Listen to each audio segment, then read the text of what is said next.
How you doing? My name is Dave. I'm your host. You're listening to The Last Podcast, where the first shall be last and the last shall be first. If this is your first time listening, hey, well, thank you for stopping by. I hope you enjoy the show.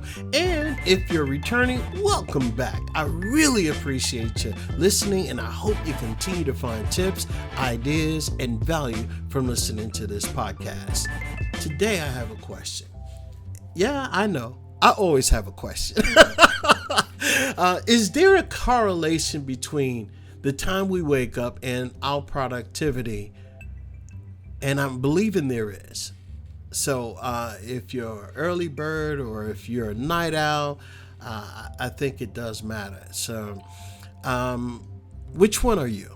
Are you an early bird or are you a night owl? You definitely want to try to figure that out if you don't already know, but most already know. Like for myself, I am actually a morning person, and you could call me an early bird.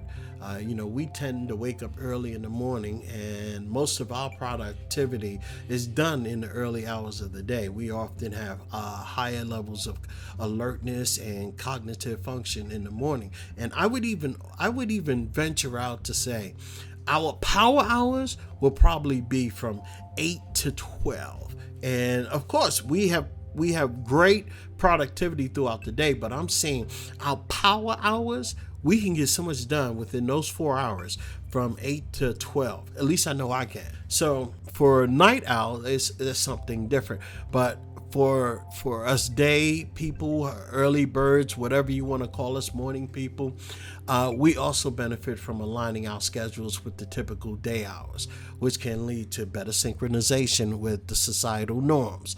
And you know what those are, right? The 6 to 2, the 7 to 3, the 8 to 4, and your typical banker hours, 9 to 5. Like I said, 8 to 4 is great. And if you are working those hours, that's awesome too. But your power hours, and that means your most productive time of the day, will probably be around 8 to 12. And people tend to either have lunch, or depending on what you have to eat too, that will also determine your afternoon productivity. So if you have a healthy, nutritionist lunch, you will continue to excel with your productivity. But if you have a all-out flat buffet and really gorge down on some food that's unhealthy, then you're going to feel probably a little sluggish come around 3 o'clock or something like that. And people who like to work nights, night owls, oh my goodness. So I guess these people probably prefer staying up late at night, and they probably will find their peak productivity in the evening or late night. They also might struggle with their traditional 9 to 5 schedules, but can excel when allowed to work during their preferred hours.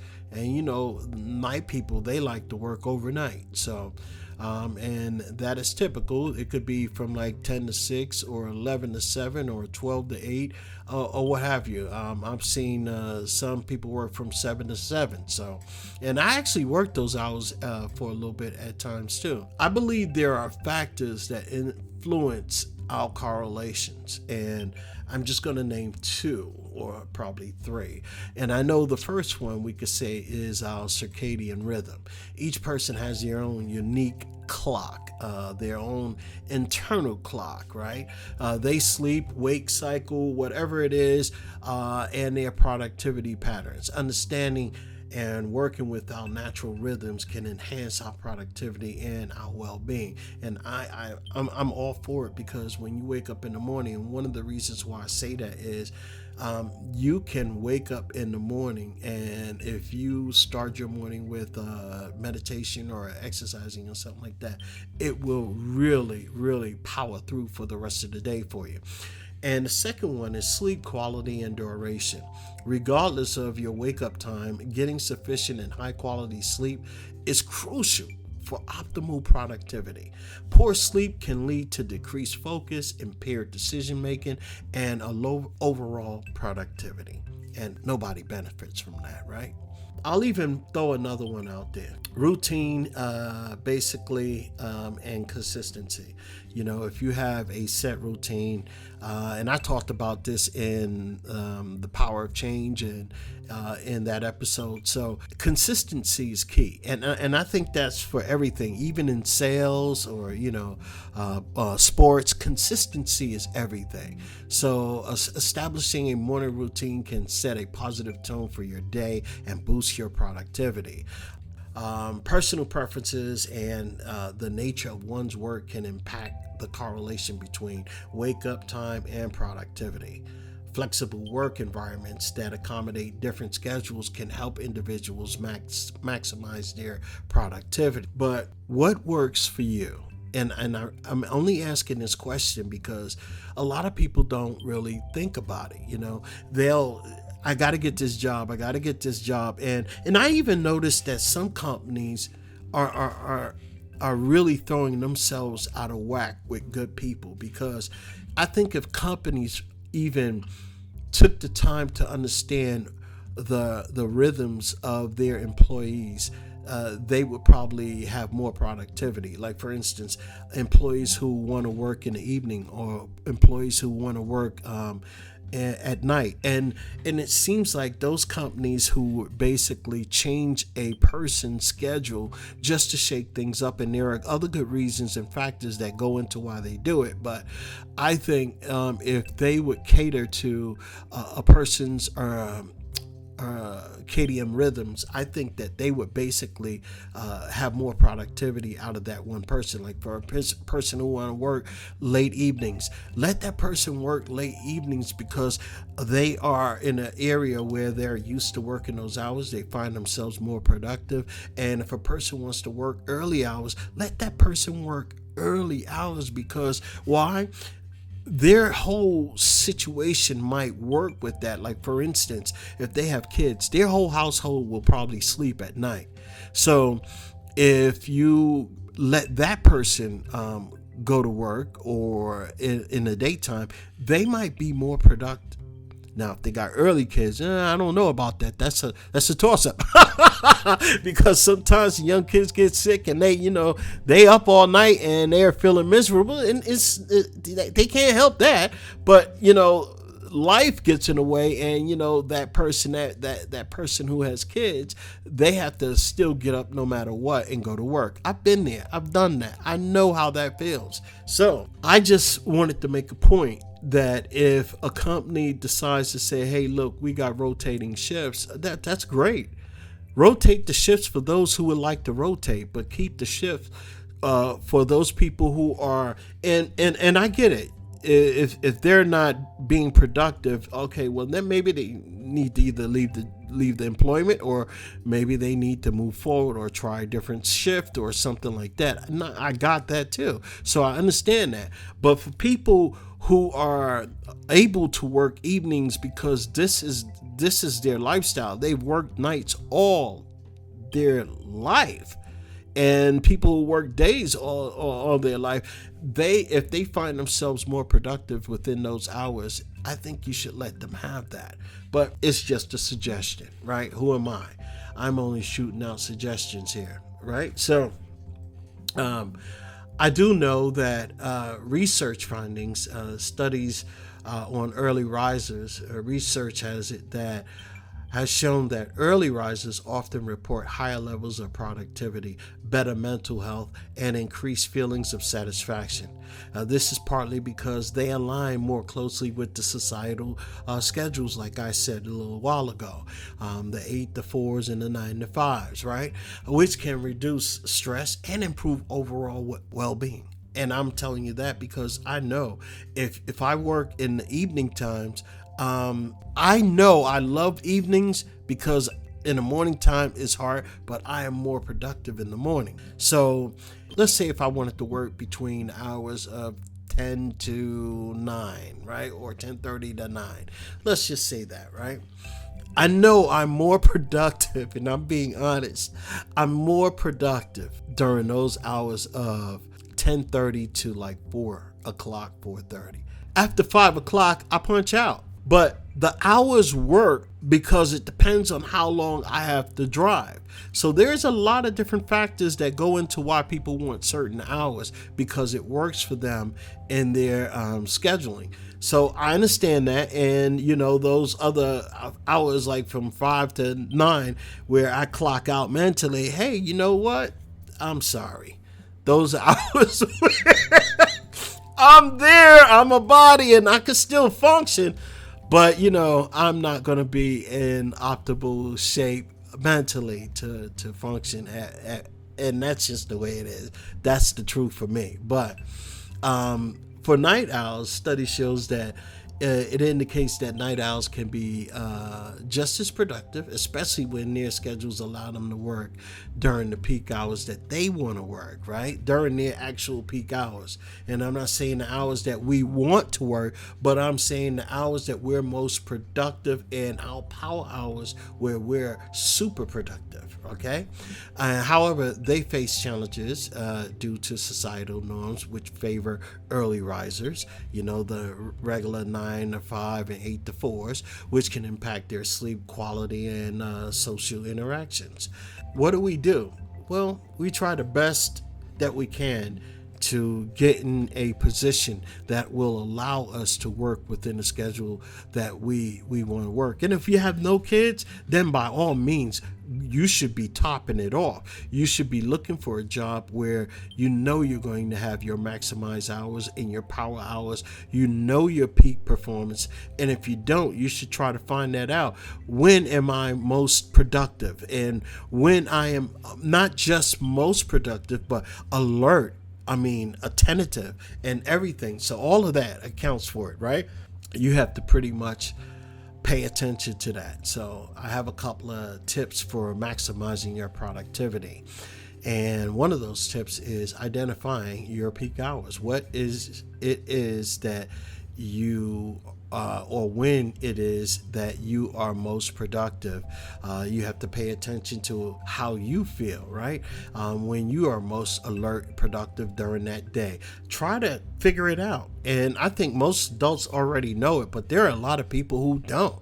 And I've asked this question to maybe 15 people. And out of the 15 people, believe it or not, 3 of them said, I don't know, I don't work, I just work. And that was like sad. I ain't say nothing to them, but that is sad for you not knowing your creative hours, your productive hours, and your power hours. So I think if you find a job that allows you to work those hours and you don't have any other obligations, you should be killing it. You should really be killing it and getting awards and getting promotions and so on and so forth. However, I also know optimizing your morning routine is another tip where you can develop a morning routine that includes activities that boost your energy and your focus, such as, of course, one of my favorites, exercising, healthy eating, and planning your day. Right now, I know there are a lot of people who like to work out after work, and there's a lot of people who love to work out before work. I'm just one of those people who enjoy working out before I go to work.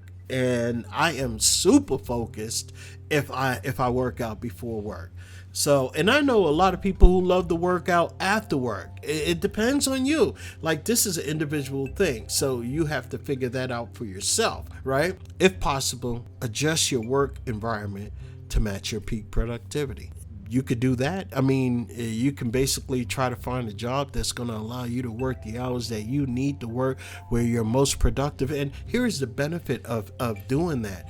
If, like I said, if you do that, if you find employment where you're working the hours where your power hours, your power hours, and the times where you're most productive, I can't help but say, if you are doing a good job and people start noticing this guy is productive, this guy, this girl, this lady, whomever you are productive, you're going to get noticed. You're going to get a promotion. Of course, if you're in a dead-end job, then you need to move forward and find something that has upward mobility. While there is a correlation between the wake-up time and productivity, The relationship, or is, I think it's basically to or catered to a person, like an individual. You have your own individual understanding and your own circadian rhythms and preferences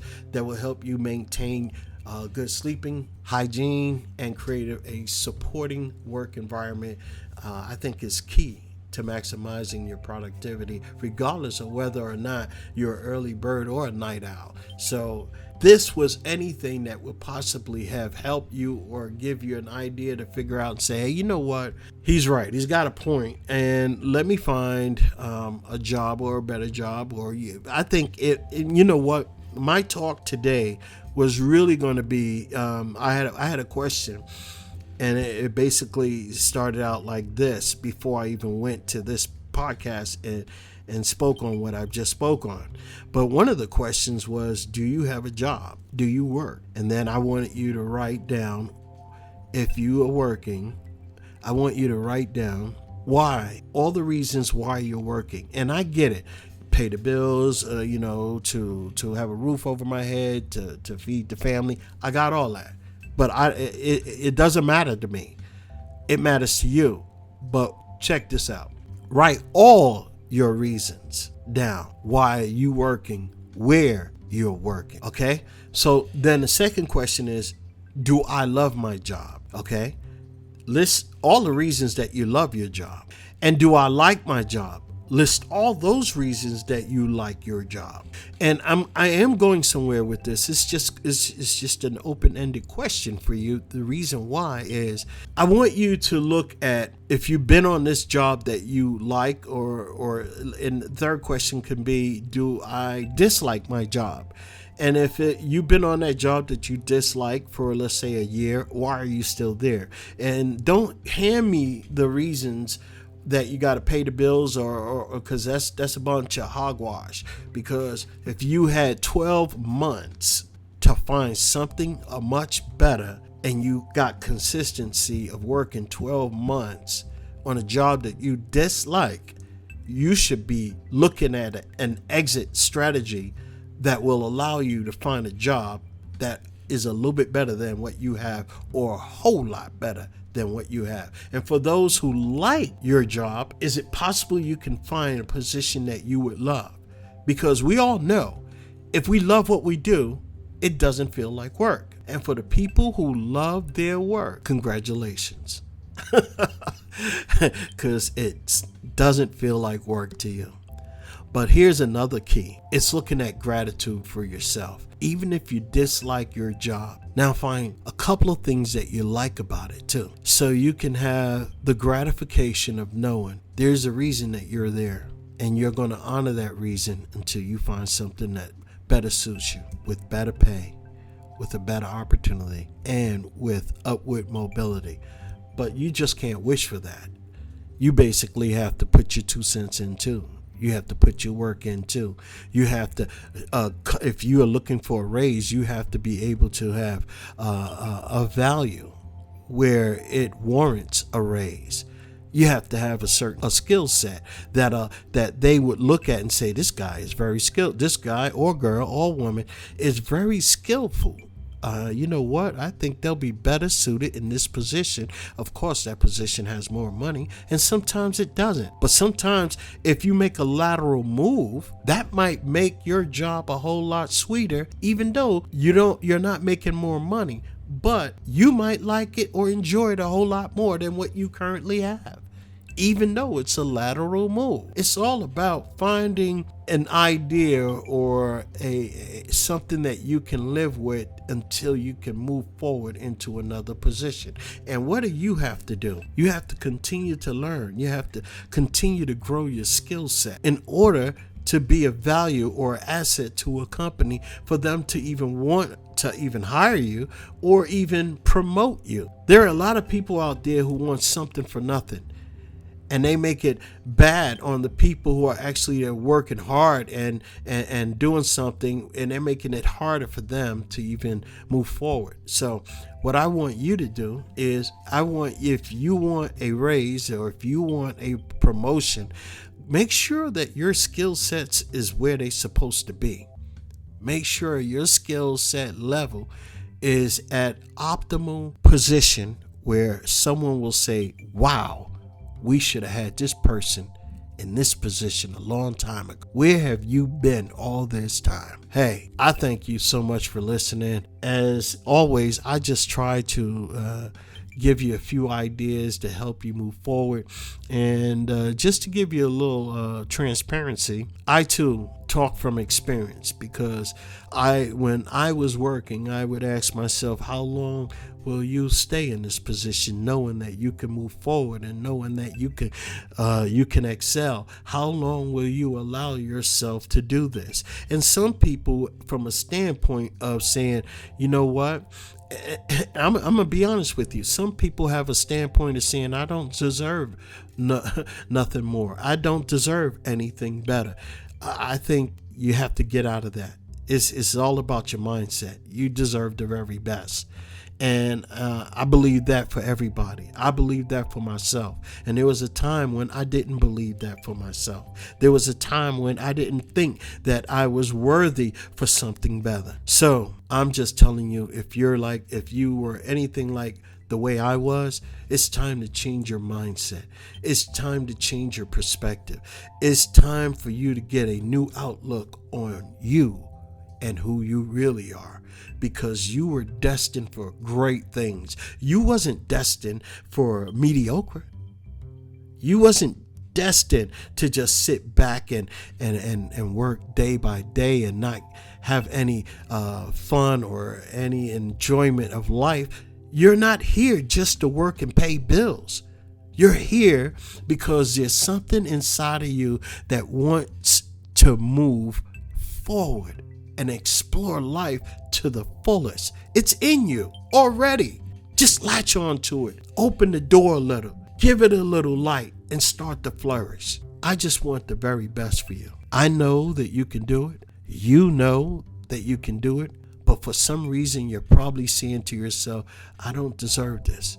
Or you let fear get in the way. Or you let your limited beliefs keep you shackled to your existence that you are in now. Break those shackles right now. Let it loose. Let yourself free. It's your time. It's time right now for you to believe in you. I could believe in you all I want, but nothing is going to happen until you make the change. So make that change today. Let today be the last day that you be shackled to your insecurities, until your limiting beliefs. Move forward in life. It's waiting for you. My name is Dave. You're listening to the last podcast. I hope that we were able to just say, I'm going to move forward. I'm going to take a chance. I'm not going to let my limited beliefs stop me from moving forward. I'm not going to let my fears stop me from reaching my destiny, so to speak. I want the very best for you. And you want to know something? Deep down inside, you want the very best for you too. So break those shackles. Free yourself. It's your time. Your time is right now. Thanks again for listening. Be blessed and have a great week. Bye-bye.